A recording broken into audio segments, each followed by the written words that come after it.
بعد أيام قليلة سنستقبل شهر رمضان، وإن أعظم ما نستقبل به شهر رمضان هو أن نصطلح مع الله، أن نجدد الرجوع إلى الله، أن نجدد التوبة مع الله.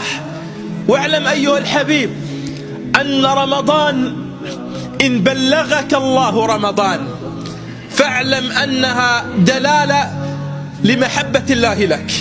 إن بلغت رمضان، ولا ندري كم من الناس كانوا معنا رمضان الماضي، من أحباب، من أقارب، من خلان، من جيران، من أصحاب، أين هم الآن؟ كانوا يسألون الله أن يبلغهم رمضان القادم وما بلغوا.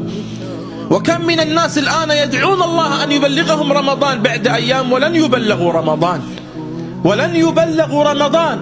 فلكل أجل كتاب، هكذا الحياة.